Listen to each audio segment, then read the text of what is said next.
All right, welcome back to the program. Well, as I mentioned before the break, we're now joined by Michelle Caldwell. She is with the initiative to bring a monument for women veterans to downtown Pensacola. We're going to talk about that initiative and kind of where they stand now, maybe how you can get involved with them trying to bring this great monument to the area to recognize women veterans. Michelle, thank you so much for joining us today. Well, thank you so much for having me, and just thank you for the long-term partnership that the Monument to Women Veterans has had with Cox. Their commitment to veterans in our area is really second to none, and this show this morning and having us on, I think, just speaks volumes to that. Now, you guys are doing a great job, and we're happy to support your initiative and bringing this to Pensacola to recognize the women veterans. So let's talk about what the initiative is. What are you guys planning to do, and what is this monument for women veterans? Well, the exciting part is what a lot of people don't know is that we currently don't have a monument anywhere in this country to recognize 25% of the military, which is active duty. That's our part of females for that. And then we have 2.8 million women veterans who have honorably served this country in combat since 1948. So what we've been putting together is we have brought Elizabeth McQueen, one of the top international sculptors in the world, to actually create this piece in our area.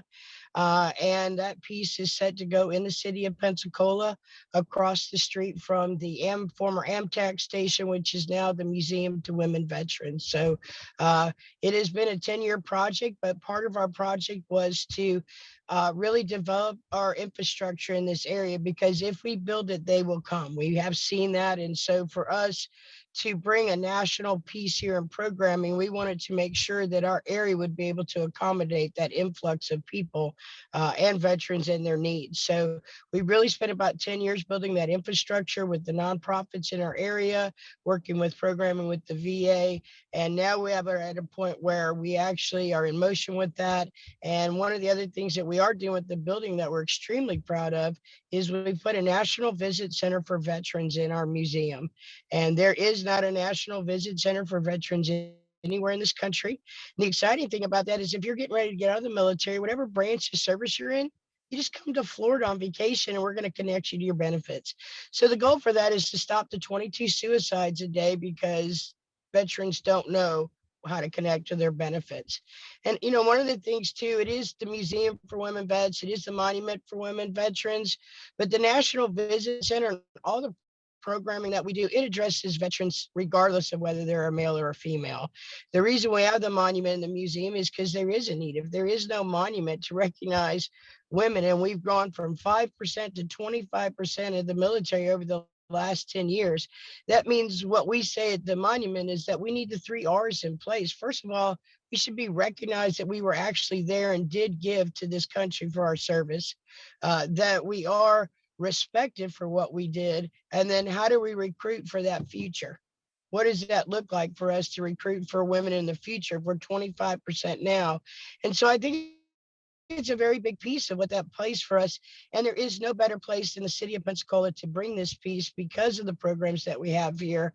I've always said since the beginning that we are the cradle of naval aviation, and the monument should be near the cradle. Absolutely, absolutely. That is very well said. You know, it is shocking to think that there is not a women's monument anywhere in this country. And to your point, with the cradle of naval aviation, and of course, so many other military bases around us. You know, stretching over to Eglin and Hurlburt, and obviously down to Tyndall and Panama City. So this is a great military-friendly community. So having this monument in Pensacola, it would definitely be a great thing. So thank you for your group's initiative to bring this to Pensacola. So how can people get involved if somebody wants to donate, if somebody wants to do any kind of way to help Well, see this through? we do need help. Right now we're looking for volunteers to actually be in the building. So when these girls and men and boys come back and they need somebody, we want to have people at the visit center. Our local people, there are no better people, and most of them are a veteran or have a veteran in their family. Right now we have a labor shortage in our area. So how do we accommodate the labor shortage? We start recruiting returning veterans back to our local area to fill those gaps that we have. So by all means, we want to attach veterans, and they could just go to the website. It's mwvets.org. And we are looking for sponsors. We are looking for people to volunteer with us. And of course, always we're looking for financial support from some of the big companies that are here in our area. Absolutely. Great cause, great organization. And I definitely encourage people to go to that website and find out how you can help. Definitely needed services for our area. And then, of course, the monument itself could be a great addition to Pensacola. Michelle, thank you so much for coming on the show today. We really appreciate your time and letting us know about the monument and how people can get involved. You're the best, Cam. Thank you, sir. Absolutely. Stay with us. We'll be right back with Pensacola Sports.